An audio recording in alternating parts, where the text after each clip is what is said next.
সাধারণ মানুষ জামাতে ইসলামকে ভোট দেবে এই জন্য। জামাতে ইসলাম কখনো দুর্নীতি করবে না।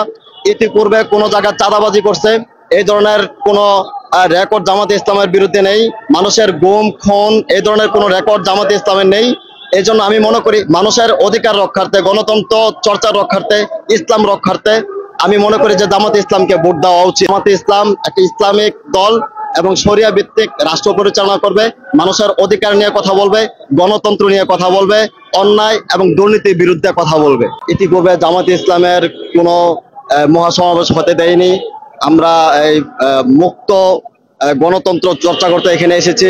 পাশাপাশি এসেছি এদেশের মানুষের গণমানুষের অধিকার রক্ষার্থে, এসেছি এদেশে মানুষের অধিকারকে মানুষের সামনে কিভাবে উপস্থাপন করা যায়, ইসলামিক বা শরিয়া ভিত্তিতে কিভাবে রাষ্ট্র পরিচালনা করা যায়, সেই বিষয়কেই মূলত আমরা এই দেশের মধ্যে চর্চা করতে চাই, উন্মুক্তভাবে চর্চা করতে চাই।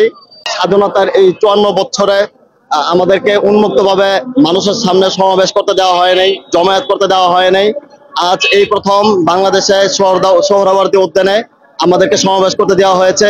আমরা জামাতে ইসলামের পক্ষ থেকে বলতে চাই যে আমাদের এই সমাবেশের পর থেকে আমরা যদি দেশে সিট অথবা সংখ্যাগরিষ্ঠ পাই, তাহলে দেশের মানুষের স্বাধীনতা, কথা বলার স্বাধীনতা, তারপরে তাদের কর্মের স্বাধীনতা, গণমাধ্যমের স্বাধীনতা এবং সমস্ত মানুষের অধিকারকে আমরা ফিরে দিতে চাই এবং দেখাতে চাই যে জামাতে ইসলাম মানুষের অধিকার কিভাবে রক্ষা করে, জামাতে ইসলাম মানুষের অধিকার নিয়ে কিভাবে কাজ করে।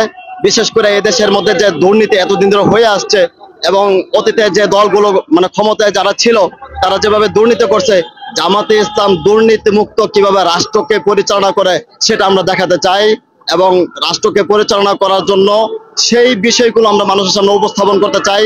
এবং আমাদের যে চিন্তাধারা, জামাতে ইসলামের যে চিন্তাধারা এবং তাদের যে থিওরি, সেই থিওরিগুলো আজকে আমরা মানুষের সামনে পেশ করতে চাই। এবং স্বাধীনতার 54 বছর পর জামাতে ইসলামকে কখনোই স্বাধীনভাবে রাজনীতি করতে দেওয়া হয় নাই। জামাতে ইসলাম তাদের অস্তিত্ব টিকায় রাখার জন্য বিভিন্নভাবে চেষ্টা করছে, কখনো আওয়ামী লীগের সাথে, কখনো বিএনপির সাথে তাদের রাজনৈতিক অধিকারকে চেয়েছে, কিন্তু প্রত্যেক দল জামাতে ইসলামকে ধোঁকা দিয়েছে। ফলে এই বছর এককভাবে জামাতে ইসলাম তাদের রাজনীতি করতে চায়, তারা তাদের গণতন্ত্র অধিকারকে ফিরে আনতে চায়।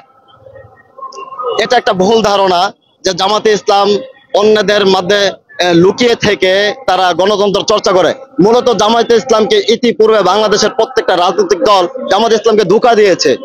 ফলে তারা প্রত্যেকটা দল থেকে আলাদা হয়ে এককভাবে জামায়াতে ইসলাম এখন তারা রাজনৈতিক ভাবে নিজেদেরকে আত্মপ্রকাশ করতে চায়।